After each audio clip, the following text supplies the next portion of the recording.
विचारायचं होतं. छोटंसं आपलं कळलं की आपल्या महाराष्ट्र राज्याचे उपमुख्यमंत्री सन्माननीय अजितदादा पवार, आम्ही त्यांना सगळ्यांनी लाडाने अजितदादा म्हणतो, बरोबर?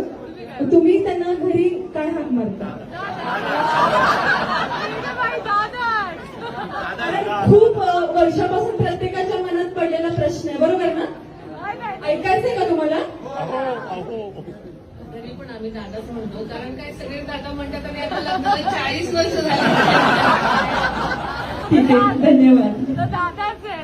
वहिनींना एक प्रश्न विचारायचा होता. छोटंसं आपलं कळलं की आपल्या महाराष्ट्र राज्याचे उपमुख्यमंत्री सन्माननीय अजितदादा पवार, आम्ही त्यांना सगळ्यांनी लाडाने अजितदादा म्हणतो, बरोबर? तुम्ही त्यांना घरी काय हाक मारता? खूप वर्षापासून प्रत्येकाच्या मनात पडलेला प्रश्न आहे, बरोबर ना? ऐकायचंय का तुम्हाला? तरी पण आम्ही दादाच म्हणतो, कारण काय सगळे दादा म्हणतात आणि आता लग्नाला 40 वर्ष झाली. ठीक आहे, धन्यवाद.